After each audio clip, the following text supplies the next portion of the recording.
E chegamos ao fim do nosso cultivo, né? Chegamos na hora da despesca.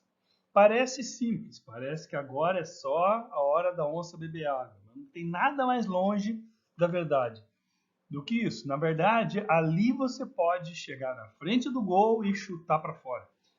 Tem várias coisas que você pode fazer errados nesse momento e pôr tudo a perder.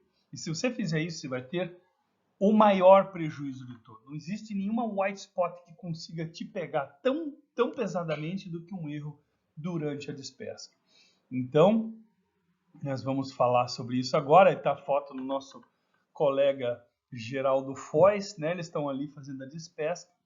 Tem você está vendo ali a balança. Os caras estão tendo mais ou menos um cuidado de quanto camarão que eles estão colocando nas caixas. A gente vai ver daqui a pouquinho como é que isso é feito.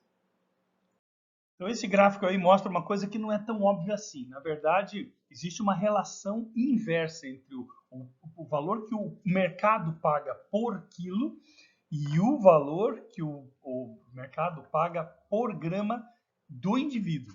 Por exemplo, animais muito grandes, o mercado não acompanha o crescimento do bicho, entendeu? Vai pagando não tão bem à medida que ele vai crescendo. É interessante isso. Por grama, você vai recebendo cada vez menos pelo camarão, entendeu? Relativamente. Então, por exemplo, às vezes vai valer muito mais a pena você produzir um camarão de um tamanho bom, médio, 12, 13 gramas, 14 gramas, do que tentar chegar lá nos 16, 18 gramas, porque o mercado não vai te pagar proporcionalmente. Então, proporcionalmente, ele vai te pagando cada vez menos. Mas isso muda. Existem também mercados de nicho. Os mercados de nicho significa certos locais que, dependendo de você conseguir conquistar esse mercado, eles vão pagar muito bem pelo teu camarão grande. Aí começa a valer a pena. De qualquer forma, 3 coisas você tem que estar preparado e começar a fazer à medida que você está chegando perto da despesca.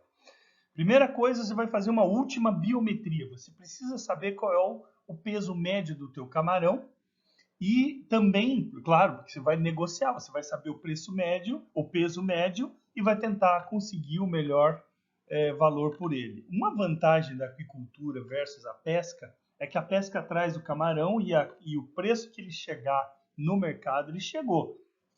Se existir, o preço não estiver bom, o pescador está perdido, ele vai ter que vender porque ele não tem como manter. O produto é perecível e ele não tem como manter. Mas na Carcino, você pode simplesmente postergar um pouco a tua despesca até você encontrar um vendedor, um comprador que te ofereça o que você acha que é justo. Isso é uma coisa legal. O bichinho fica lá engordando e não tem problema. Claro que o custo vai se amontando. Então, lá na frente começa a ficar muito caro manter esses caras no viveiro. Mas pelo menos você tem um tempo. A partir do momento que ele atinge o tamanho comercial até o momento que ele começa a dar prejuízo, você tem um prazo para procurar o melhor valor de mercado, né? E você vai fazer uma última biometria para saber o que se está vendendo o camarada. Você vai dizer para ele, ó, o camarão está com peso médio de 14 gramas e o peso está bastante homogêneo. Aí você aproveita também para ver a questão da saúde. Você vai pegar a amostragem desse camarão, vai olhar para ver se ele tem pontos de necrose. A gente vai falar daqui a pouquinho um pouquinho sobre isso, indicando que tem infecção, que o cultivo não está tão bom, ver se existe ali uma lesão a mais, e também é muito importante nessa biometria é você fazer uma estimativa da quantidade de camarões moles que você tem ali no teu viveiro.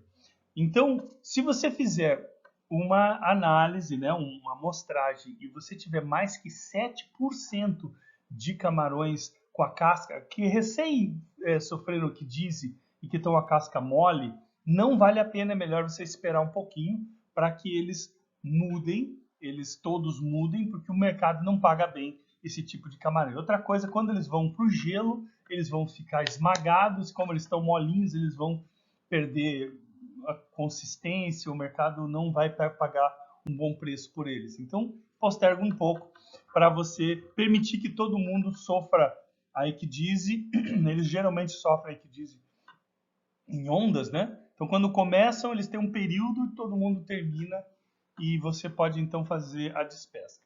As despescas também podem apenas começar quando você já tiver gelo na fazenda ou no local onde você vai estar. A menos que você tenha uma fábrica de gelo ou um local para uma câmara fria, alguma coisa para manter o gelo, geralmente as fazendas não têm, então elas vão depender da presença do gelo na fazenda. Tá? Então os procedimentos só vão poder acontecer quando o gelo estiver lá. Uma distância onde você vai, por exemplo, levar o teu camarão, que demora umas 8 horas, você pode usar menos gelo. Mas, se começar a demorar mais que isso, você vai colocando cada vez mais gelo. Claro que você não vende gelo, você vende camarão. Quanto mais gelo tiver na caixa, menos camarão tiver na caixa, mais barata é aquela caixa, mais caixas você vai ter que ter. E o transporte começa a virar problema, a logística começa a virar problema. Mas você geralmente faz uma sequência na fundo da caixa, vai colocar o gelo, depois a gente vai ver isso, depois você vai ter a camada do camarão, gelo, talvez mais uma camada de camarão e gelo. Então vai fazer um sanduíche de gelo e não dá para ser muito grande porque ele vai esmagar o camarão. Então tem limitações ali que você tem que levar em conta. Caixas de isopor não são muito adequadas, porque elas geralmente o rosto do camarão fura, vai ter bactéria, vai estar sujo, é complicado. Mas o gelo é uma parte muito importante, 50 centavos aí o quilo, tá, é bem caro, mas você tem que ter. Então você tem que fazer essa relação e você vai ver que o gelo vai impactar na tua lucratividade. Então você tem que estar preparado para isso. E por último, a redução do nível dos viveiros. Por quê? Porque o camarão só vai realmente começar a sair com porta fora quando já a água tiver passado, bem no final, quando eles começam a sentir a correnteza, começam a perceber a coluna d'água cada vez mais baixa, eles começam a correr para o fundo, para o local mais fundo do viveiro, que é justamente onde está a comporta. Eles começam a correr como eles fariam se existisse uma maré, né? A maré vai baixando, ele vai correndo da maré para não ficar preso numa poça e morrer. Isso é uma reação natural, evolutiva deles, e eles vão fazer isso, tá? Só que isso demora bastante tempo. Então, você tem que começar com 1 a 2 dias antes, já baixando o nível do viveiro. A despesca propriamente dita vai começar a acontecer quando 30% só de água estiver no viveiro. E isso tem muitas implicações. Primeiro, com uma coluna d'água menor, obviamente que você vai ter uma oxigenação menor, você vai ter uma incidência solar muito grande, então o sol vai estar em cima, uma das razões pelo qual as despescas devem geralmente acontecer na noite, durante a noite, que você possa concluir a despesca completamente sem o risco de a água esquentar demais, e quanto mais ela esquenta, menos oxigênio ela segura, então daqui a pouco os níveis de oxigênio dissolvido podem começar a cair. O próprio camarão se mexendo, ele vai se ressuspendendo matéria orgânica e sedimento, e isso tudo vai piorando a qualidade da água e vai fazendo com que as bactérias, né, vão degradando a matéria orgânica e vai havendo uma redução maior ainda do nível de oxigênio dissolvido. E isso é um pepino, porque se você chegar, você vai monitorando o oxigênio dissolvido naquela camadinha de 30 centímetros que vai cada vez menor, ficando cada vez menor. Se você coloca o oxímetro e vê que a coisa está pegando, você não pode ligar os aeradores. Porque os aeradores vão acabar de ressuspender tudo e vai virar uma loucura. Então você tem uma situação complicada. Se os níveis de oxigênio dissolvido começarem a cair realmente muito rápido, você vai ter que abrir a comporta e deixar ingressar água. E aí o que acontece? Você vai começar a retardar o processo. Ao retardar o processo, muitas vezes o camarão que está saindo, ele vai se enterrar. Ele se enterra e lá vai o processo todo de novo. Então, não é fácil. É uma coisa que tem que ser feita de formas que o camarão realmente saia com a redução do nível da água do viveiro. Então isso é bastante importante, você tem que estar preparado para isso, tem que estar lá. O gelo tem que ir na mão, o gelo tem que estar na mão, a redução tem que ser gradativa. Uma das vantagens também de você ter bastante tempo, o camarão e qualquer crustáceo, quando começa a perceber a redução do nível da água, eles aceleram a muda. Então, se está baixando, digamos, 2 dias, vai baixando o nível, ele já vai mudando. Aquele pessoal que tinha que mudar, estimula que mude de uma vez, e isso favorece, inclusive, aquela questão dos 7% aí, tá bom? Então, uma das questões que a gente vai levantar, eu já falei isso um pouquinho, já dei uma adiantada, era isso, tamanho e uniformidade. Qual o tamanho que você está vendendo para o mercado e se a diferença de tamanhos é muito grande.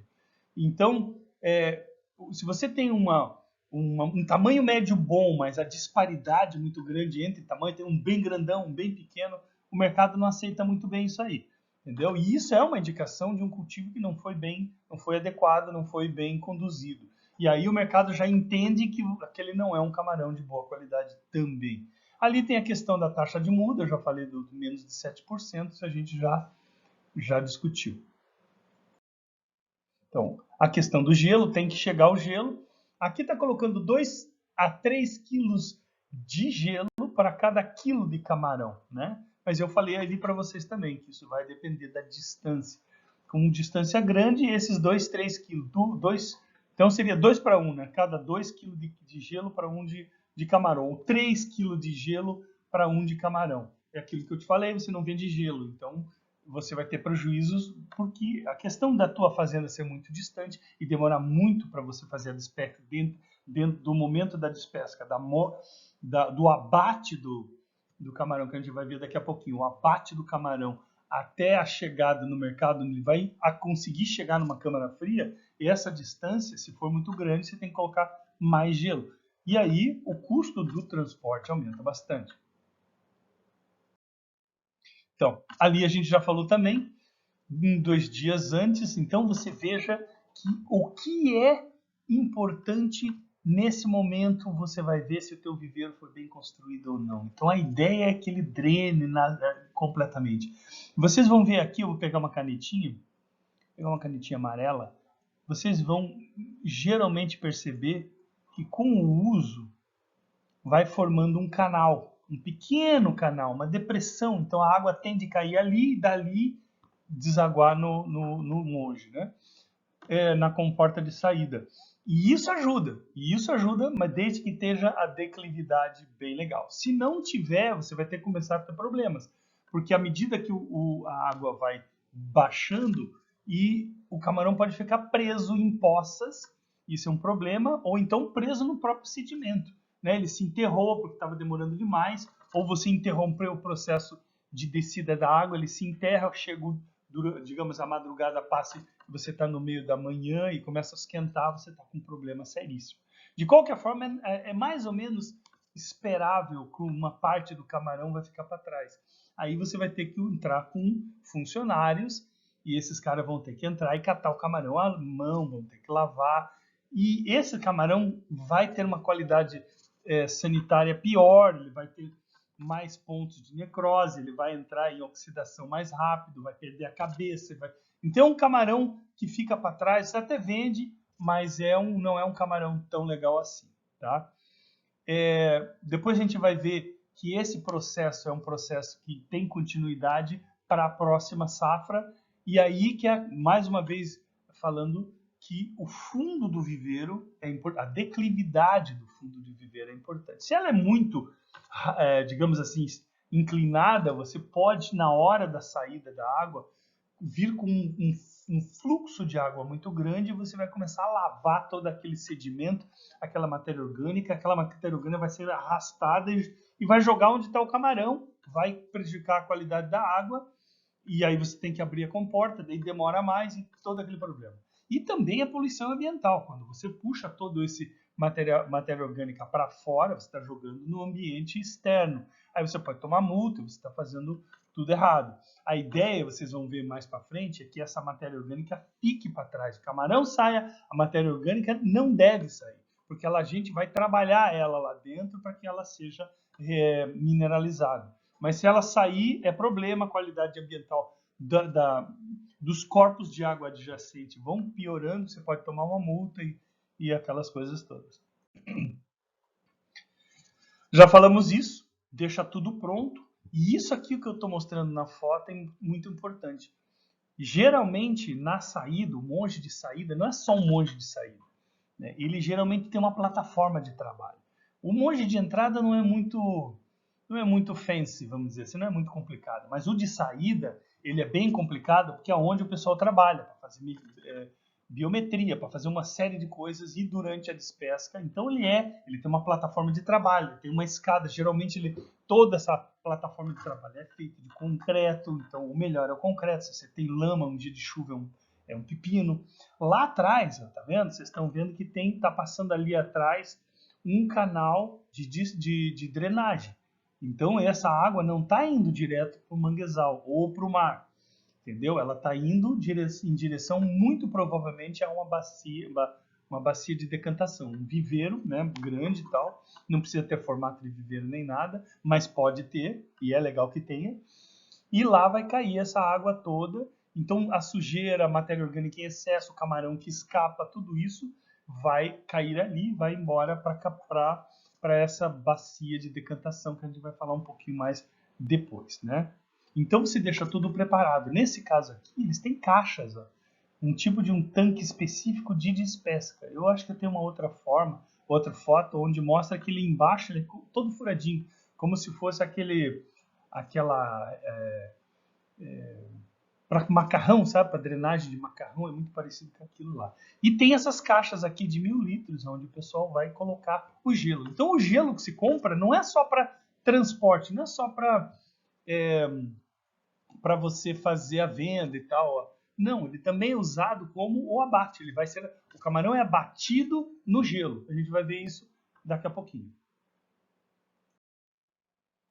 Então, como eu estava falando, o monge de despesca ele é mais complexo, ele tem várias estruturas, fora aquelas plataformas de trabalho. Na saída dele, talvez menos ou mais longo, ele tem uma canaleta. Tá vendo que ele é aberta essa canaleta? Essa canaleta ela é aberta porque vai ser encaixada ali o que a gente chama de bagnet. Bagnet é uma rede saco, né? Ele tem um quadro de madeira que já tem um local específico para ser encaixado. E essa bagnet é como um chapéu de Papai Noel, o chapéu do Duende Verde bem longa. E ali, na ponta, ela é aberta. Ela é como um funil, mas lá na ponta ela é aberta do tamanho de cerca de 150 a 100 milímetros, como um cano de PVC de 100 milímetros, mais ou menos, ou de 150 milímetros. Então, o que acontece? Ali eu estou colocando que se interromper o processo, por exemplo, aquela coisa do cara perceber que o oxigênio dissolvido está caindo muito rapidamente, ele começa a entrar com a água, aí aquele processo para, porque daí com a entrada da água o fluxo reduz, o camarão percebe que o fluxo reduziu e se enterra. Aí começa o problema. Você vai ter que naquele momento ter certeza que as tuas comportas estejam adequadas. Quando você vai começar a despesca, vai começar a passar água ali pra caramba. E ao passar água, veja, a tela tem que segurar. Entendeu? Você não está pronto agora para abrir. Você não está lá na ponta para coletar o camarão. Então você vai ter que tirar essa água, fazer aquela redução toda. Você tem que fazer, mas a tela vai ficar segurando a água, uma velocidade forte. Então, antes de começar qualquer coisa, tem que ir lá ver se a tua tela está inteira. Se não tiver, já substitui por uma novinha. É até recomendável que faça isso. Já deixa ali para o próximo cultivo. A velha você joga não, você leva para a oficina para refazer ela. Mas é bem importante isso, senão daqui a pouco, se era uma tela velha, tá toda colmatada, cheia de craca e tudo mais, e você abre aquelas madeiras, levanta a madeira e começa a jogar um fluxo de água meio rápido, ela vai estourar. E ela vai estourar e você vai perder camarão. E vai tomar multa ambiental se não tiver uma bacia lá, né, de decantação para segurar isso aí, né?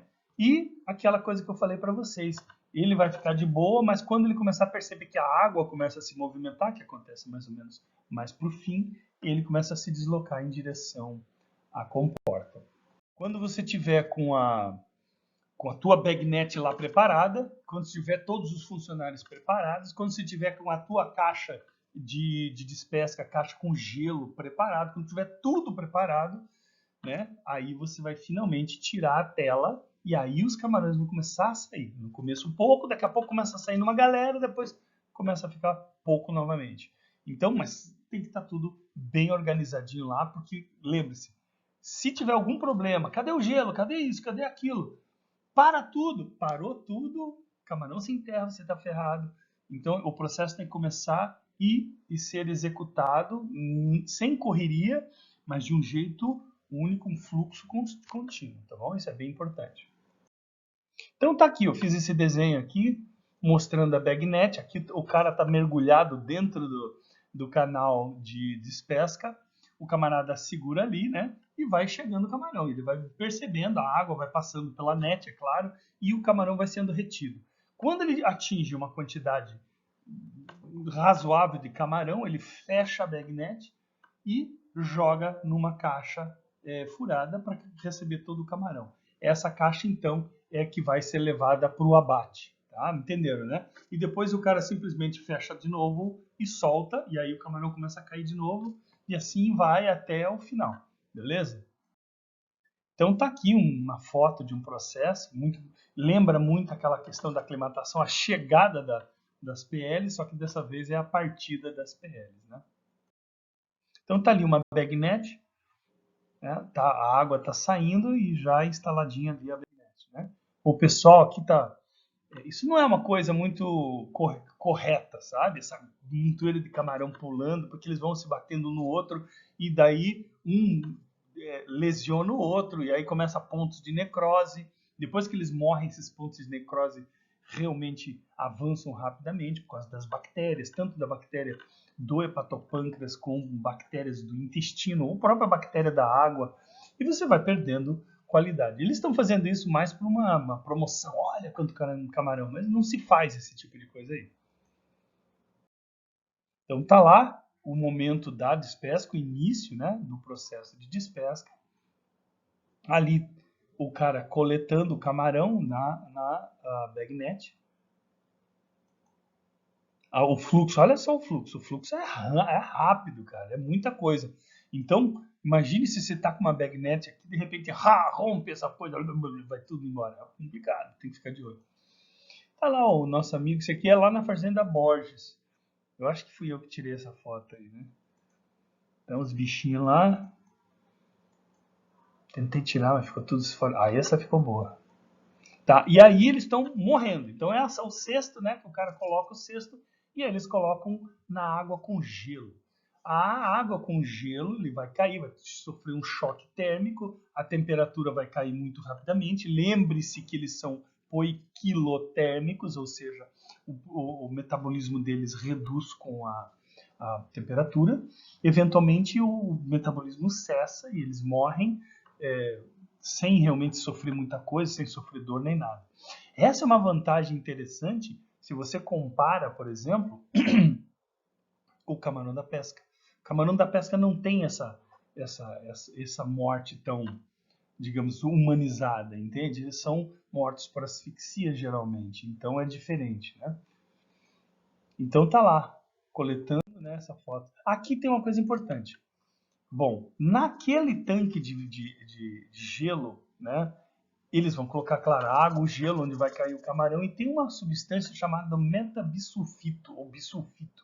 Esse metabisulfito de sódio, ele é muito controverso. O pessoal xinga, diz que é cancerígeno, faz mal, não sei o quê, e é verdade. E é bem verdade. Nas quantidades fora daquilo que se preconiza, ou seja, colocar quantidades maiores ou indiscriminadas desse produto, você pode sim fazer com que esse animal, esse alimento se torne tóxico e até perigoso para a saúde. Mas os detratores da carcinocultura gostam de associar o metabisulfito diretamente à carcinocultura.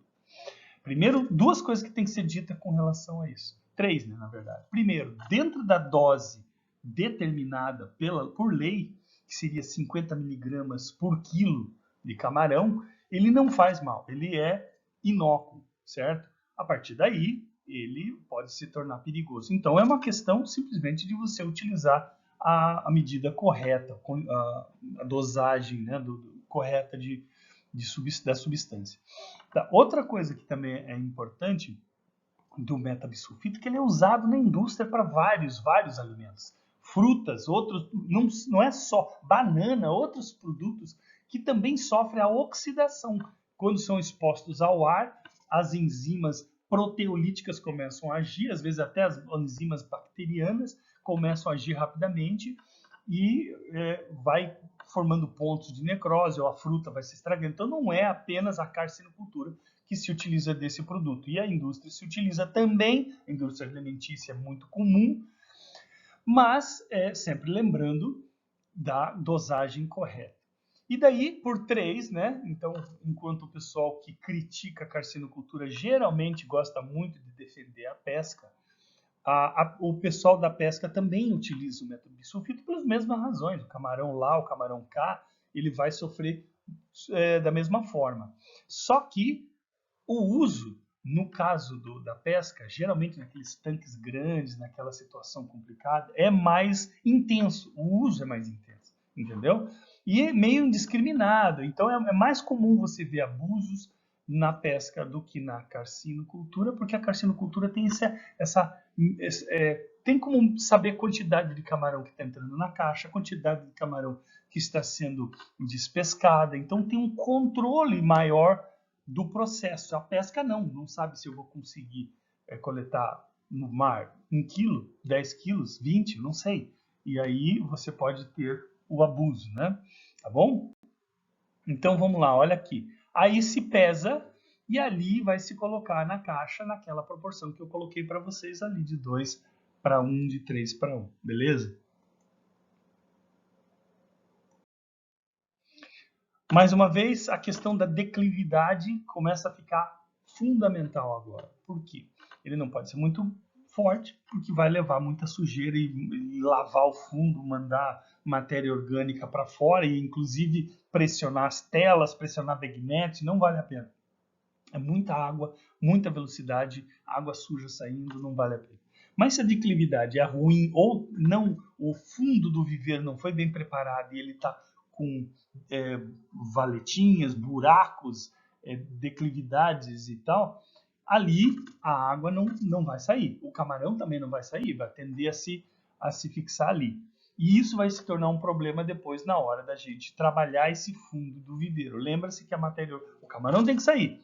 E o ideal é que a matéria orgânica não saia, que todo esse processo, esse material seja retido dentro dos tanques para ser processado, que a gente vai estudar, vai falar um pouquinho daqui a pouco. Tá lá os caras catando camarão, mas olha só até onde vai a bota do sujeito. Como é que ele vai saber, né, que o camarão tá ali? O camarão vai se bater por um tempinho, né? Enquanto ele está se batendo, o cara consegue localizar, mas depois de, sei lá, 20 minutos, o camarão vai parar de se mexer e vai acabar ficando para trás da lama. Mas claro que esse é um exemplo bastante radical, porque tem matéria orgânica pra caramba e o viveiro não conseguiu drenar quase nada, entende? Então é complicado, o solo muito ruim. Então é um exemplo ali, mas é um exemplo ruim, é um exemplo exagerado. Bom, no caso disso que a gente está falando aqui, obviamente, né, que dependendo do clima, a gente falou lá atrás, onde você vai comprar a tua fazenda, onde que você vai comprar teu terreno para a tua fazenda? Ah, é no sul? É no Nordeste? É onde que vai ser? O Nordeste tem a vantagem de ter um clima muito melhor e que permite geralmente 3 ou até mesmo 4 safras por ano. Safras mais curtas, no caso, né, 3 meses, é uma safra curta, né, é rápido ali. Então não dá para demorar muito tempo. Geralmente em 90 dias você consegue cultivar 12 gramas.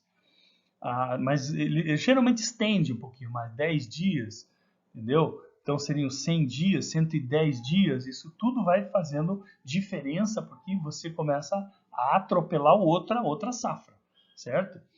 E tem isso que nós vamos falar agora. Nós não podemos simplesmente começar uma safra atrás da outra, porque você precisa cuidar. Lembra que eu falei que essa matéria orgânica tem que ficar para trás? Porque ela vai ser mineralizada e tem um procedimento. O procedimento demora um pouquinho. Então, se você faz um atrás do outro, de duas uma, ou você não vai fazer nada, nenhum procedimento de limpeza, de secagem, de mineralização, de nada, e vai tocando, e vai tocando. Coloca lá mais camarão, mais dinheiro, mais camarão, mais dinheiro, até que um belo dia, você vai ter uma grande surpresa. Ou então você vai ter que deixar de fazer 4 safras, fazer 3 e mais 3 safras muito bem feitas, jogando um camarão um pouquinho maior que o mercado, um 14 ali, um 14, 15 gramas, um bichinho bacana, e ainda assim tem tempo de tratar o fundo de viveiro e fazer todos os procedimentos de entre-safra que são necessários. Aqui por nós, aqui no sul, a gente tem muito tempo de entre-safra. Por quê? Por causa do inverno. O inverno é complicado, então é o momento realmente de parar tudo. Aí você tem tempo de fazer mineralização da matéria orgânica, você tem tempo que sobra para fazer um monte de coisa. E até um momento suficiente para esse viveiro ficar tão tempo parado que ele acaba criando uma crofta, criando planta, virando problema. Muita gente preconiza que você tenha um cultivo no inverno. Faça 3 viveiros, 3 safras, mas essa safra do meio é só para não dizer que não fez nada e deixar ali a equipe motivada, o viveiro funcionando, a qualidade da água boa, a qualidade do solo legal. E mais do que o camarão ali é um plus a mais, entendeu? Então, mas é preconizado, então eles chamam de 2,5, né? 2,5 safras, vamos dizer assim. Então tem essa questão, tá bom? Então a produtividade depende, obviamente, da tua densidade. Então faça as contas, né? Se nós estamos com camarões de 10 gramas, né? E nós estamos com 10.000 metros, que é um hectare, um viveiro de 10.000 metros quadrados, 10.000 metros quadrados. Se você colocar 10 camarões em 10.000 metros quadrados, você vai ter 100.000 camarões. 100.000 camarões de 10 gramas. Então, vai fazendo as contas, você vai conseguir ver o quanto que você consegue produzir nesse viveiro. Se você aumentar a densidade de 10 para 20, você vai ter um cultivo mais... o pessoal faz 5, faz 10, são densidades muito baixas, mas você daí está pensando em um mercado de nicho. Porque, por exemplo, um camarão com selo verde, um camarão com selo orgânico, onde você não usa muita ração, você deixa ele comendo o alimento natural do viveiro. Isso tudo é possível, mas uma das questões preconizadas nesse caso é que você trabalhe com camarões em baixa densidade. Então, você vai trabalhar com camarões que vão acabar atingindo tamanhos maiores, porque tem mais espaço para crescer e tal, mas menos camarão em termos de volume.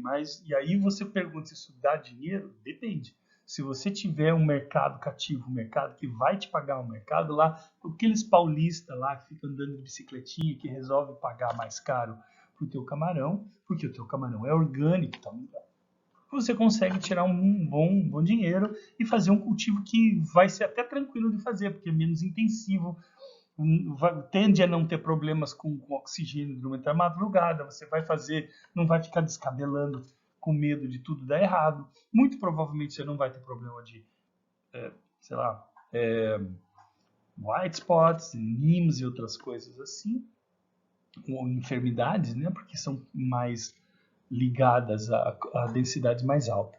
Você talvez não tenha isso daí, então, né, e ganha a tua grana, beleza, mas os mercados de nicho são raros. Você, para conquistar um mercado desse, você tem que rebolar, entendeu? Então, muito provavelmente não é um mercado aberto para todo mundo. Então, você não pode começar uma atividade imaginando que vai dar certo, que você vai entrar nesse nicho. E é melhor você começar a tua atividade imaginando que você vai vender para o mercado comum, depois você vai melhorando, vai tentando atingir mercados mais sofisticados, tá bom? 20 camarões a partir de 10 eu já coloquei no livro ali, que você já tem que começar a colocar alimentação suplementar, a partir de 20 você já tem que ter um aerador, então as coisas vão ficando mais intensivas e vão precisando de mais insumos, elétrico, força, energia, alimento e tudo mais. Vai ficando mais complicado, entendeu? Mas claro, você vai produzindo mais camarão por hectare, né? Então tem gente aí que está tocando 60 camarões por metro quadrado. Nós estamos falando em viveiros. Viveiros são diferentes de tanque de biofloco. Tanque de biofloco você bota bastante camarão, você mantém aqueles camarões praticamente flutuando na bolha de ar, e é outra coisa. Nós vamos estudar isso o ano que vem, vocês vão ver que não tem nada, não é que não tenha nada a ver, mas é bem diferente, é outra proposta totalmente diferente. Beleza? Então aqui é viveiro. E viveiro é assim. 60 camarões é camarão. Para um viveiro é camarão. Aí você vai ter que ter muita aeração, muita ração, muito cuidado entre safras e tudo mais, senão você vai ter problema. E a gente já viu acontecer em 2003, o pessoal começou a concentrar, aumentar a densidade. Até quando estourou a white spot aqui no Brasil, tinha gente fazendo 120 camarões por metro quadrado em viveiros. Então seria, olha para o chão, eu sempre falo isso para os alunos, olha para o chão, pense no metro quadrado, pense em 120 camarões ali. É coisa. E eles não vão ficar todos espalhadinhos, eles tendem a se aglomerar num ponto, daí piora tudo, né? Não, eles não se distribuem tão uniformemente no fundo do viveiro e isso piora a situação do adensamento. Entendeu? Em alguns locais, em alguns pontos, você vai ter 300 camarões, em outros não vai ter quase nada. Entendeu? É isso que complica bastante. Então, a produtividade tem a ver com isso. Entendeu? Então, tá lá, 2.200 a 2.500 camarões por hectare. Essa é uma coisa que dá para conseguir.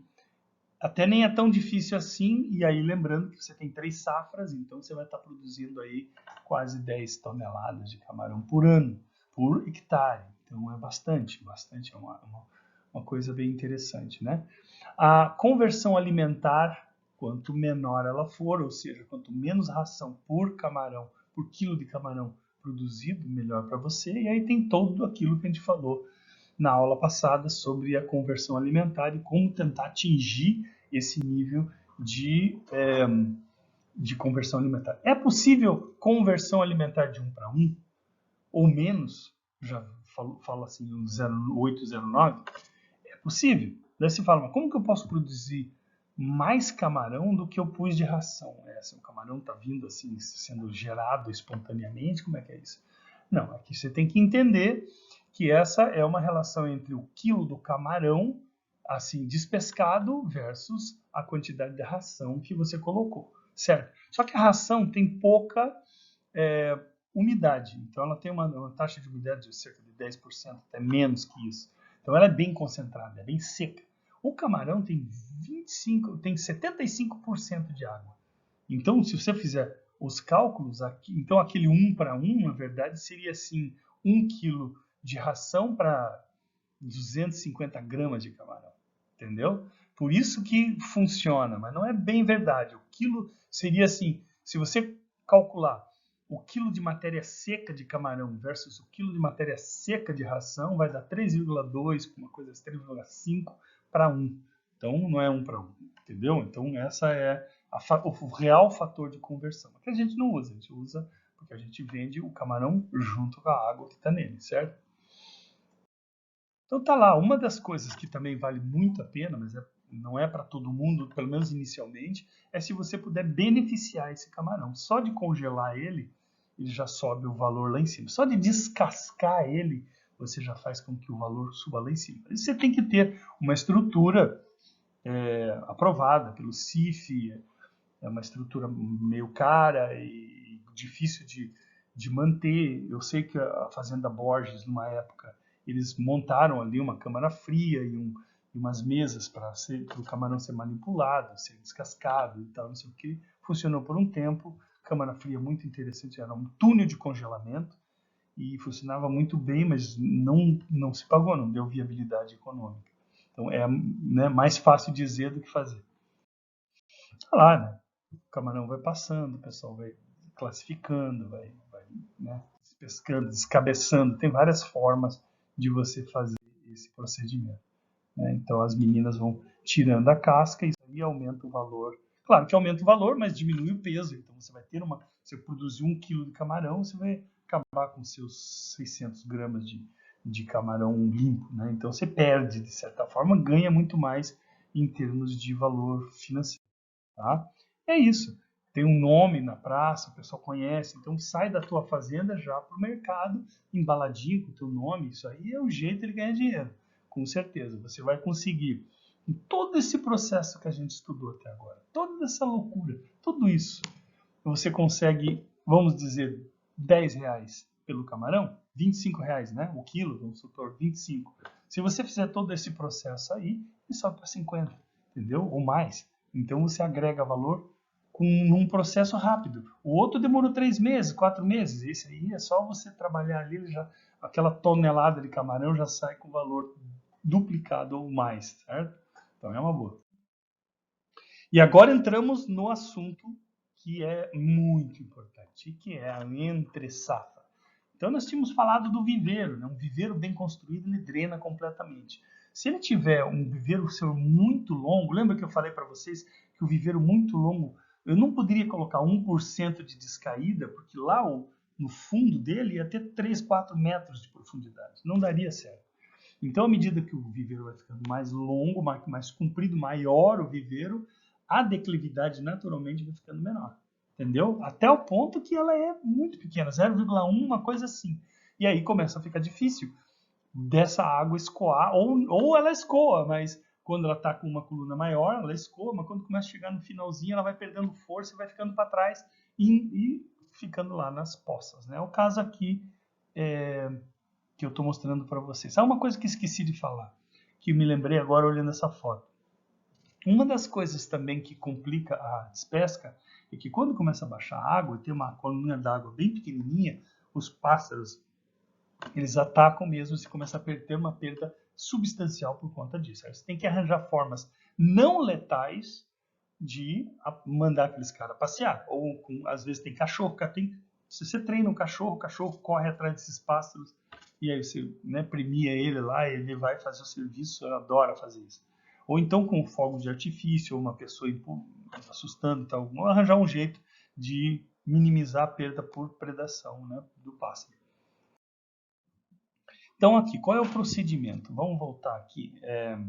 Aqui é uma calagem, né? O cara pegou e espalhou cal pelo viveiro inteiro, mas a gente consegue ver poças, tá vendo? Em alguns pontos. Então como é que funciona? Você vai primeiro drenar o viveiro e remover todo o camarão. Quando você drena, a matéria orgânica tem que ficar para dentro. Você não quer que essa matéria orgânica vá para os corpos de água adjacentes. Então aí tem um ponto. Tá bom, se ficou para trás, vai começar a feder, vai começar a dar problema. Todo ano é natural, é normal, é esperado que mais ou menos meio a 1 centímetro de sedimento todo ano comece a se acumular. Então, pense, um viveiro que tenha, sei lá, seus 10 anos, já tem 10 centímetros dessa porcaria, dessa matéria orgânica acumulada. Se eu ficar fazendo ciclos atrás de ciclos e não der uma parada de entre safra, eu nunca mineralizo essa matéria orgânica. Ela vai se acumulando a ponto de virar realmente um problema. Parecida com aqueles caras que estavam tentando pegar o camarão, aquela lama nojenta. Eu vi uma na Bahia, não me lembro, Valença, um lugar assim, uma fazenda antiga. O cara me chamou lá para saber o que podia ser feito. Ele tinha camadas de matéria orgânica, de lodo podre, e ele estava perdendo camarão. Ele povoava, perdia, e queria saber o que fazer.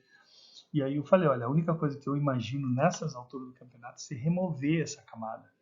Pegar um trator, remover todo esse negócio e por aonde, né? E daí você tem que ter a estrutura, você tem que ter licença ambiental. Então não vale a pena chegar nesse ponto. E é isso que nós vamos falar aqui. Como não fazer isso? Quando você tem aquela camadinha de 1 centímetro, lembre-se que o oxigênio consegue penetrar. Então a bactéria que está agindo ali e oxidando a matéria orgânica são bactérias aeróbicas. E são essas que você quer, heterotróficas aeróbicas, que vão converter aquela matéria orgânica e mineralizar e liberar o nitrogênio e o fósforo para um ciclo que vai chegar. Então é interessante que você tenha aquela matéria orgânica mineralizada e esses compostos, elementos estejam disponibilizados, quando no próximo cultivo você vai ter um cultivo bem oxigenado, o solo vai estar bem oxigenado, aquela matéria orgânica já vai estar mineralizada e os nutrientes à disposição da microalga. Então é isso que é a importância do que a gente vai fazer. Então, aí é a mesma coisa da preparação dos viveiros, entende? Então, olha só, uma parte, isso aqui eu coloquei aqui para mostrar quanto que vai ficando, ó, entendeu? Quanto disso. Então, nós estamos falando 15%, mais 20%, mais 45%. É coisa, hein? Da ração que você colocou. né? Pouco vai sair pelo camarão, ó. Pouco vai sair despescado, o resto fica para trás. Uma parte na água, dispersa na água. O nitrogênio tende a ficar na coluna d'água e o carbono tende a ficar no solo. Então eles se separam, eles juntos eles fazem uma combinação perfeita para a bactéria. Mas com o tempo, a coluna d'água vai ficando rica em nitrogênio. Aí você tem que adicionar o carbono. E no solo é o contrário, está começando a juntar carbono. Aí você tem que adicionar o nitrogênio para tentar equilibrar as coisas. Tá? Então vamos lá, olha só a quantidade de efluente. Então, dependendo da taxa de conversão alimentar, quanto mais eficiente ela for, significa que você usou menos ração para conseguir o teu camarão, ou seja, a maior parte daquela ração foi removida na forma de camarão, você deixa menos porcaria para trás. Então, nesse caso, 26 quilos de nitrogênio na água, o fósforo também, 13 quilos, entendeu? A matéria orgânica, quase meia tonelada. Então, é bastante coisa. Mas se a tua conversão alimentar vai piorando, vai ficando mais alta, ou seja, você vai colocando mais ração, o bicho realmente vai pegando, entendeu? Pode perceber aqui. Tá? Então vamos lá. Qual é o procedimento? Primeira coisa, você vai ter que esvaziar para pegar teu camarão. Você esvazia e ele vai secar. Ao secar, ele oxigena o solo. Toda aquela matéria orgânica vai ficar oxigenada porque ela vai ficar um período de tempo não muito longo exposta ao ar e ela vai oxigenar, né, mais próxima do contato com o ar. Só que depois você vai fazer o seguinte, você vai ter que oxidar essa matéria orgânica. Então você tem que deixar o solo seco, mas não torrado. Ele tem que estar esvaziado, mas úmido, porque a bactéria ainda está agindo sobre a matéria orgânica. Então ela está em contato com o ar, então ela tem oxigênio suficiente e ela pode começar a agir sobre essa matéria orgânica. Só que assim, lembra que eu falei para você que tem ali a tendência a ter muito mais carbono do que nitrogênio. Então, nesse caso, você vai ter que equilibrar. Lembra da relação 5:1 da bactéria? A gente vai falar bastante disso na disciplina de biofloco. Mas aqui também é importante, entendeu? Essa relação de 5:1 favorece o crescimento de bactérias heterotróficas. Então, você quer essa bactéria lá trabalhando em cima da matéria orgânica, você vai ter que, então, adicionar não carbono, como a gente faz na coluna d'água do biofloco, mas aqui a gente entra o nitrogênio para equilibrar, porque o nitrogênio está pobre. E aí, coloca ali, essa matéria orgânica vai começar a ser digerida, vai começar a ser respirada. Respiração é isso, é a utilização da matéria orgânica, principalmente o carboidrato e a produção de CO2. Quando você produz CO2, o pH vai cair. Então o pH do solo começa a cair. E começa a cair, começa a afetar negativamente a própria bactéria. A própria bactéria começa a se incomodar com o pH tão baixo. Entendeu? Por isso que daí você pode entrar com um trator e fazer isso que tinha ali na outra foto. Você vai gradear e vai incorporar o calcário. Por quê? O calcário vai, com a sua alcalinidade, vai aumentar a alcalinidade do solo, vai liberar os álcalis no solo e o álcali vai combater a tendência do pH cair. Lembra que o pH sempre tende a cair. Ele pode subir também, mas ele tende a cair pela respiração bacteriana. Tá? Isso você vai deixar por um período de tempo. Esse período de tempo pode ser de uma semana ou um pouco mais. Depois disso, nós precisamos então veja que você já mineralizou a matéria orgânica, você já disponibilizou aqueles nutrientes, mas ainda tem muita matéria orgânica ali, ainda tem muita bactéria junto dela, víbrio, ali ainda tem um monte de parasita, ali ainda tem ciliados, tem um monte de gente ali que só está ali para encher o saco. Então está na hora de desinfetar o fundo do viveiro. Então a bactéria já fez o seu processo, você agora vai desinfetar. A forma mais barata de desinfetar é expor o fundo do viveiro aos raios ultravioletas do sol. Então o que é? É deixar secar. Deixa secar. Deixa eu falar uma coisinha um pouco antes. Lá naquela fase da mineralização da matéria orgânica, você não quer que o solo permaneça úmido, você não quer ele encharcado, você não quer cheio d'água, você quer ele úmido, mas você não quer que ele seque. Então, às vezes, é necessário abrir a comporta e jogar um pouquinho de água se você está sentindo que está secando muito rápido e vai matar a bactéria, porque a bactéria tem um serviço para fazer ainda. Então, tem que manter lá até que você perceba que o cheiro diminui, que a matéria orgânica já está bem avançada a mineralização. Está na hora então de desinfetar. Aí você realmente deixa secar o sol, dependendo, lá no Nordeste o sol rapidamente, aqui no Sul mais tempo, se começar tempo chuvoso demora mais, mas a ideia é que seque até rachar o solo. Quando racha o solo, significa que o oxigênio está penetrando em camadas mais profundas. Se você pegar uma reguinha, você vai ver que aquelas rachaduras têm em torno de 3 a 5 centímetros, aquelas placas. E você já sabe que a coisa está boa quando você consegue andar sobre o viveiro e não afunda. Você sabe que secou o suficiente, mas não dá para secar demais, porque você não quer matar completamente as bactérias. Você quer que aquelas bactérias, claro, elas muitas vão morrer, vai ser um hecatombe bacteriana lá, mas eventualmente muitas sobrevivem, então para o próximo ciclo elas rapidamente colonizam novamente a água e o viveiro e a coisa vai funcionando assim. Alguns lugares no viveiro pode ter aquelas poças. Ali pode ficar muitos parasitas, ali pode ficar inclusive fragmentos virais e você não tem como secar, porque o resto do viveiro já secou e aquele ponto não seca nunca. Então ali você vai entrar, por exemplo, com cal. Então você está colocando calcário no viveiro inteiro, ali você vai colocar cal virgem ou cal hidratada. Aquilo vai fazer com que a cal hidratada e cal virgem faz com que o pH suba rapidamente e mate a bactéria por pH muito alto. É rápido a subida deles. E no caso do cal, ainda tem a questão da reação termogênica. Então, quando você coloca na água, ele gera calor, gera 70, 80 graus de calor, e isso também ajuda a esterilizar e matar a bicharada que está ali naquela poça d'água. Então é um jeito também de você fazer a calagem, mas não usa somente o calcário, você usa também o cal em alguns pontos. Dá para usar o cal no viveiro todo? Dá. Custa caro, se pode matar mais bactérias do que você está realmente querendo, né?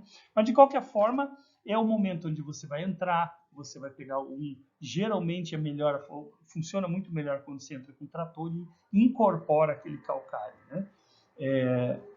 No solo. Aí depende, quanto de calcário? Eu já passei isso para vocês, isso vai depender da textura do solo. Se é um solo mais argiloso, vai usar mais calcário. Se é um solo mais arenoso, usa menos calcário. E aquela coisa que a gente já falou para vocês lá atrás, tá?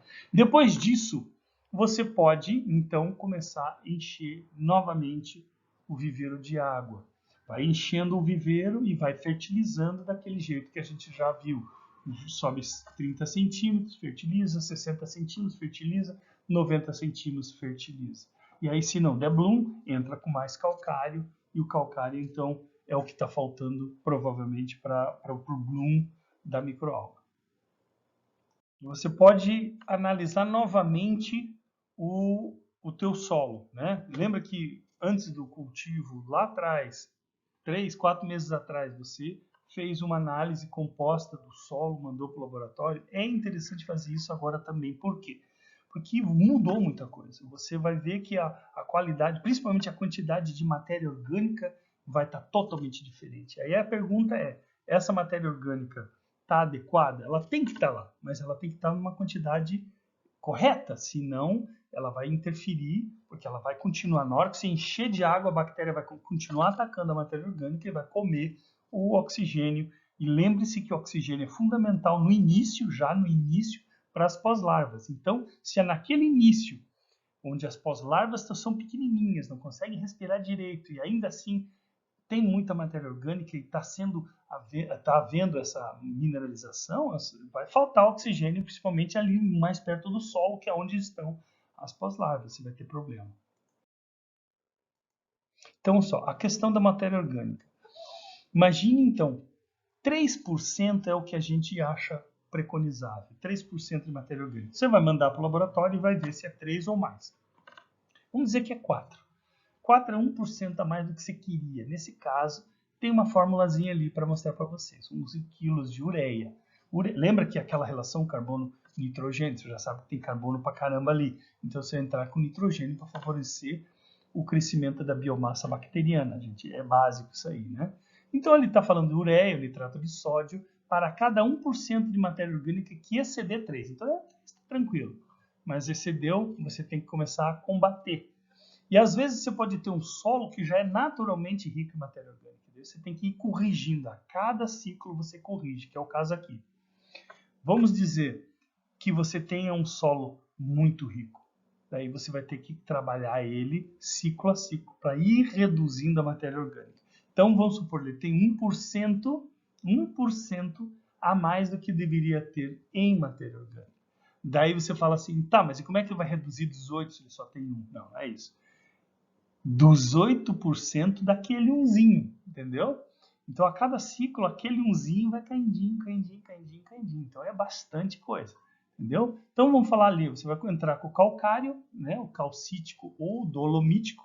A diferença deles é que o dolomítico tem magnésio, é rico em magnésio também, e ele vai reduzindo a cada ciclo, um pouquinho a cada ciclo, né? Vamos dizer assim, 5 ciclos, vamos supor, em 5 ciclos, ele estaria dentro dos 3. Ele estava 4, em 5 ciclos ele vai cair para 3. Entenderam agora? Então, 5% você tem que entrar com hidróxido de cálcio antes do povoamento. Começa a ficar complicado, é muita matéria orgânica. Tá? E vamos supor que aqueles solos muito orgânicos, você abandonou, lembra? Você nem comprou a fazenda porque era ruim, tinha, né, 20% de matéria orgânica, você nem foi lá, você nem perdeu o teu tempo. Nós estamos falando aqui de viveiros e solos que têm uma quantidade talvez um pouco acima de matéria orgânica do que deveria, não aquele solo orgânico podre lá, sabe? E aqui é o contrário, se for um solo arenoso, bem pobre em matéria orgânica, toda hora está perdendo nutrientes para o subsolo, porque está lixiviando. Nesse caso, entre um cultivo e outro, você sabe que ele está muito menos do que 3, então você começa a colocar a matéria orgânica e um jeito bacana é o esterco, né? Coloca 1 tonelada por hectare de esterco, daí coloca ureia. Por quê? Porque é matéria orgânica e vai faltar nitrogênio. O esterco não é rico em nitrogênio, ele é pobre, tem muita matéria orgânica, ou seja, muito carbono em relação à quantidade de nitrogênio. Você tem que entrar então com a ureia e o nitrato de amônio para equilibrar o nitrogênio, entendeu? Já dá para entender qual que é a sacada. Bom, lembre-se que 1 tonelada de bosta é ruim de carregar, né? E você está precisando de 1 tonelada de bosta por hectare. E você vai transportar não sei da onde para a tua fazenda. Então não parece fácil, mas de forma não é tão fácil. Mas você pode usar torta de soja, pode usar farelo de trigo, um monte de fontes baratas dessa matéria orgânica aí. Você pode usar não somente o esterco.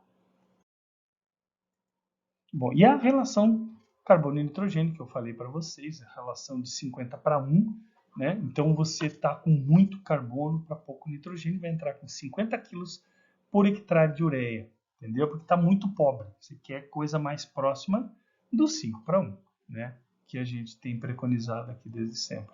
Nessas condições, você vai ter o crescimento, quando você tiver a água já fertilizada, tudo certinho, muito provavelmente você vai ter o crescimento das diatomáceas, que é realmente a microalga que nos interessa. A clorofícia é mais ou menos, a cianofícia a gente não quer.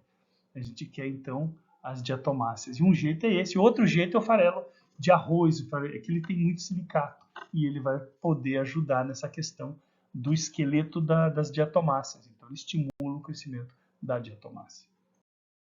Então, tá lá, a gente já falou disso, desinfetar. 5 a 7 dias é que parecem as rachaduras. E não muito mais do que 10 dias, isso depende do local. Em certos locais chove, fica complicado. Lá no Nordeste, né, uns 7 dias de sol racha até o quengo do pessoal. Bom, outra coisa que é importante colocar aqui é o seguinte. Essas recomendações, elas são clássicas. Isso foi antes do surgimento da white spot. O white spot, a gente vai ter uma aula só sobre enfermidades. A white spot mudou muita coisa. Nos tempos de white spot, nós podemos, em alguns casos, basicamente abrir mão da bactéria, né? O fim do processo de mineralização da matéria orgânica, a jogada é matar mesmo que você tenha uma perda muito grande de bactérias heterotróficas, aquela que vocês querem, mas a jogada é você esterilizar, porque o fungo é problema. De um ciclo para outro, você pode ter já tido white spot, pode ter tido casos e mortalidades por isso, e o bicho vai ficar lá no meio de copépodos, no meio de ele consegue utilizar vetores, né? Ou alguns animais que vivem no solo que conseguem manter o white spot vivo no seu corpo sem afetar, que é o caso do copépodo, é o caso de certos isópodos, anfípodas, um monte de bichos, muitos deles crustáceos, que conseguem depois, mais tarde, virarem fonte de white spot no teu viveiro. Você tem que matar essa galera toda e o jeito pode ser esse. O cal a gente já falou, 2 toneladas por hectare e tal, não sei o quê. A gente já falou que sobe a temperatura, pH, né? Aquilo a gente vai. Mas o interessante aqui é o cloro. Então, o cloro, existem formas de cloro em pó que eles têm 65% de cloro ativo, que é bastante, e eles são bastante econômicos, vendem em granulado, né, em pó, e você pode colocar no viveiro. Claro que é um custo muito alto, mas você coloca lá, e ele vai se transformar em contato com a água, se transforma em ácido cloroso, hipocloroso. Ácido hipocloroso é extremamente tóxico, 100 vezes mais tóxico do próprio hipoclorito, e realmente vai eliminar tudo que tiver ali, até as bactérias, vai matar muito, acho que vai sobrar muito pouca bactéria. Então, existe depois um problema inicial, né, para você recuperar essa vida no solo do viveiro depois que você faz essa desinfecção. Mas é isso ou não cultivar, porque em determinadas regiões, Santa Catarina, que os caras não tem mais o que fazer com o viveiro. Eles tentam voltar, eles têm perdas, não conseguem voltar, eles vão ter que abandonar o cultivo. Então é isso ou nada, entendeu? São situações bastante diferentes daquele que a gente preconizou, entende? A outra coisa importante é que se você não fizer direito a tua desinfecção, ou se você exagerar na quantidade de amônia, de ureia, de nitrato de amônio, essas coisas todas, nas fontes de nitrogênio, se você colocar demais e depois entrar com cloro, você tem uma chance de produzir de associar o cloro com a amônia e produzir cloramina. A cloramina é muito estável e extremamente tóxica para o camarão, ela vai estar na água. Então você tem que realmente, antes de entrar com o cloro, resolver bem a questão da bactéria, resolver bem a questão da matéria orgânica, resolver bem a questão da amônia, não colocar amônia em excesso, não colocar em falta, deixar bem certinho para daí você poder colocar o cloro sem o risco de se transformar em cloramina, beleza? Então tá lá, né? Esses aí são as bandejas. O cara coloca em cabos, né? Bacana isso daí. Fica fácil pro tratador. E aí mostra o solo, um solo bem arenoso. Não vai rachar nunca um solo desse, porque é arenoso, não é o caso, né? Então não adianta ficar esperando que um solo desse rache, porque ele não vai rachar nunca. Agora, solos mais com grãos menores, argiloso mesmo, ele vai tender a rachar dessa forma. E aí é aquela clássica rachadura onde o oxigênio vai realmente penetrar nas camadas mais fundas, você vai poder andar sobre o viveiro, não vai afundar teu pé. Aquele solo que estava bem arenoso, com o tempo ele vai ter uma camada grande de matéria orgânica, vai ficar meio parecido com isso aí também. Então é por isso que a gente diz que viveiros antigos, que têm mais vida, que têm mais matéria orgânica, são viveiros maduros, são viveiros de melhor produção do que viveiros que você acabou de escavar e já está botando água, já está, né? Mesmo que você prepare ele, coloque calcário e tal, fertilize, ele nunca vai ter a mesma performance de um viveiro mais, se você mantiver ele adequadamente, um viveiro mais velho vai ter, né, mais condição de produzir legal. Então, é aquilo lá, né? O ar, eliminação de ovos de peixes predadores, oxigenação do solo, eliminação de focos anaeróbicos. Isso é importante, porque lembra que na falta de oxigênio, a bactéria anaeróbica vai atacar e vai tentar oxidar, não oxidar, né? Vai tentar degradar a matéria orgânica sem oxidar. E com isso ela vai produzir compostos tóxicos, como aquele componentes sulfídricos lá, aquela porcaria que cheira ovo podre, que é aquilo extremamente tóxico do bicho. Né? E as bactérias vão agir sobre a matéria orgânica, então essa é a ideia, e vai redisponibilizar os nutrientes para o próximo ciclo. E também oxigenar o solo. Então o solo ele já vai chegar com uma carga, ele vai chegar com uma reserva boa de oxigênio, não vai imediatamente ser um problema para as pós-larvas. Então, e aquela coisa que eu já falei para vocês, entre os grãos do solo, né, os grãos não se grudam perfeitamente, eles na verdade eles têm espaços intersticiais entre eles e ali você tem água, ali você também tem o ar. Né? Com a medida que você vai secando o solo, aqueles espaços vão abrindo para a penetração do ar. Bom, aqui estão o viveiro, né? Já meio sujo, o cara colocou um pouquinho de calcário, já está pronto para começar o novo ciclo. Então aqui o carinha colocando, né? Na verdade ele está colocando nas poças diretamente, né? Nas poças. Então ali nas poças o cara faz manualmente. Agora não vai pegar um viveiro desse tamanho aí e vai colocar o calcário por cima da terra e achar que tá bom. Ele tem que incorporar, é todo um processo que eu mostrei para vocês, vai incorporar a amônia, a ureia, né?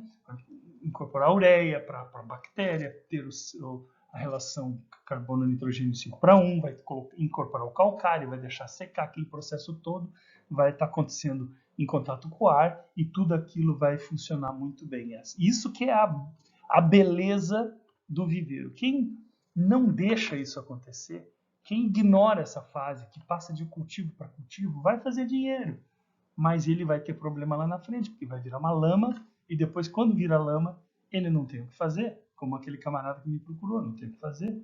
Né? Dançou, playboy. Então lá, o caso do pH, a gente sabe que a matéria orgânica, ao ser respirada, vai produzindo CO2 vai em contato com a água, produz ácido carbônico e vai baixar o pH e não tem jeito.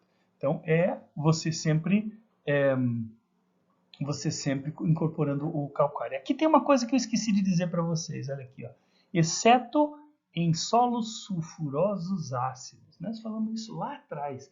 Existem alguns solos que têm uma quantidade de enxofre fundamental muito, muito alta. Muito alto você tem que abandonar, você nem vai ter um viveiro ali.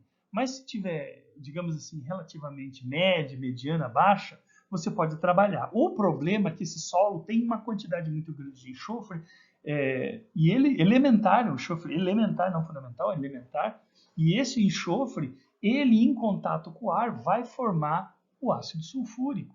Então os pH tendem a cair muito rápido. Esses viveiros a gente faz um pouquinho diferente. Você vai drenar ele, você vai fazer tudo o que você fez ali, mas de repente a primeira chance que você tiver, você enche de água de novo para criar uma interface entre o solo e a camada de ar. Não quer ar ali para que não forme o ácido sulfúrico. Mas você também pode incorporar uma quantidade grande de calcário, incorpora. Então assim, drena, pega o teu camarão, drena, coloca a fonte de nitrogênio, equilibra, entra com o calcário, incorpora e já enche de água. É diferente do solo bom. Solo bom você só incorpora e deixa úmido. Aqui não, aqui você vai colocar uma camadinha de água. E nas cristas e nos taludes também você vai entrar com o calcário, porque durante a chuva vai escorrer todo aquele enxofre para dentro da água e vai ser o mesmo problema. Eles indicam, inclusive, você pegar madeira, tábuas de madeira e fazer como se fosse uma piscina em volta da crista. Imagine que loucura, mas é isso. Coloca água e deixa com água. Coloca calcário, coloca água e deixa com água, justamente para que ele não... isso durante a entre-safra, para que ele depois, não, com as chuvas, não escorra ácido sulfúrico para dentro do viveiro. Tá? Então, eu já falei isso para vocês também, os fungos e actinomicetos, eles agem em pH muito baixo, em pHs bem ácido mesmo, e eles fazem a degradação da matéria orgânica de forma parcial, liberando esses compostos ruins que a gente não quer. Também é importante para as próprias microalgas. A microalga bentônica, né, as microalgas do fundo, As chamadas clorofícias, elas tendem a crescer em solo mais ácido. Então, quando você incorpora o calcário e sobe um pouco esse pH, você está favorecendo as diatomáceas, que preferem um pH alcalino. Então, aquela coisa que o pessoal fala de você não vai saber nunca que tipo de microalga vai aparecer no teu viveiro depois que você fertiliza, não é bem verdade. Se ele estiver bem equilibradinho, tiver com pH bacana, a tendência é que seja as diatomáceas. Esse aparelhinho aí, ele é um pHmetro, ele é um galvanômetro. Então, a parte de fora ali, deixa eu mostrar aqui para vocês. Tá vendo que tem uma chapinha de metal? Né? Esse é um eletrodo. E aí tem uma parte de plástico e daí na ponta tem outro eletrodo. Então, o que acontece? Nós temos uma pilha aqui. Essa pilha manda uma energia por essa parte aqui no solo e essa parte aqui consegue captar a quantidade de elétrons que retorna. Então, quanto mais elétrons ele retornar, mais oxigenado é o solo, certo? Quanto menos elétrons tiver, mais reduzido é o ambiente. Então, vamos dar uma olhadinha. Esse é o chamado potencial redução oxidação, o redox, potencial redox do solo. Você usa esse galvanômetro e vai colocando em vários pontos do viveiro e vai percebendo onde você vai ter problema, simplesmente analisando o potencial elétrico daquele pedaço de solo.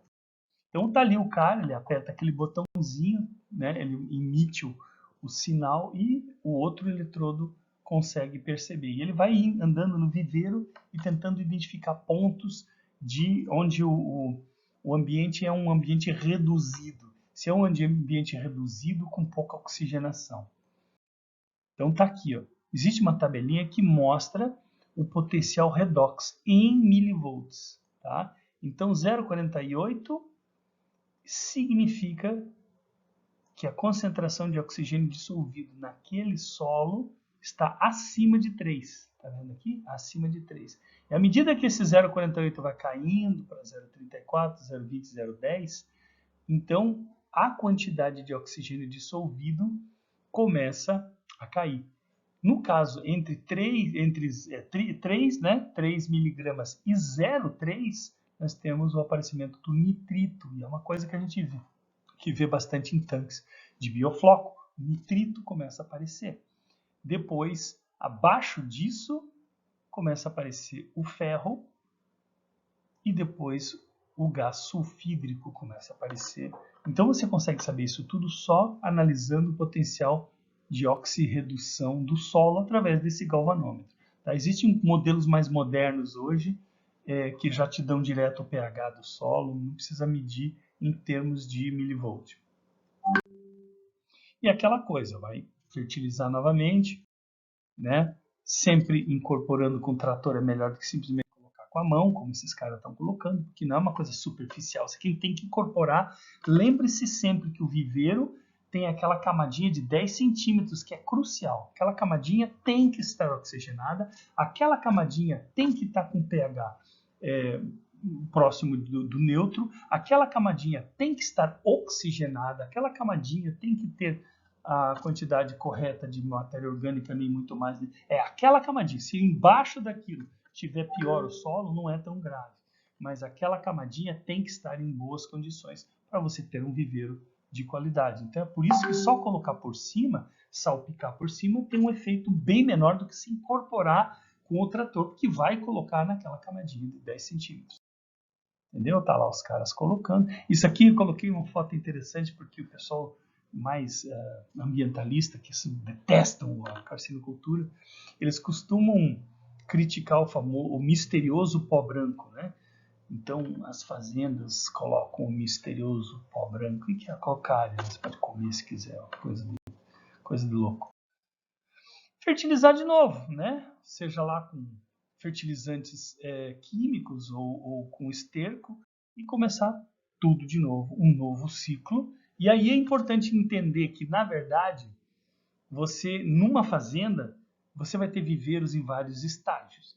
Tá? Então, eu vou mandar para vocês, junto com essa aula, eu vou mandar para vocês uma apresentação em PowerPoint que eu fiz E eu quero muito que vocês analisem a fazenda. Eu fiz uma fazenda em miniatura, com 10 tanques de 1 hectare cada um. É uma fazenda de 10 hectares que tem vários detalhes. Eu quero que vocês passeiem usando o programa SketchUp, que depois a gente pode estudar um pouquinho. Talvez eu abra aí uma disciplina aí para quem tiver interessado em mexer com esse troço. E é bem bacana e deu trabalho pra caramba. Entendeu? Que realmente é bem bacana. E vocês vão dar uma olhadinha lá e vão me dizer o que vocês acham, tá bom? Eu vou passar para vocês junto. E eu quero que vocês percebam que cada viveiro da fazenda está num estágio de produção, tá? Esse é um detalhe que eu fiz que eu queria que vocês prestassem atenção. E também vale um joinha, como o pessoal gosta, né? E subscribe para o meu canal, né? Aquela coisa toda, tá bom?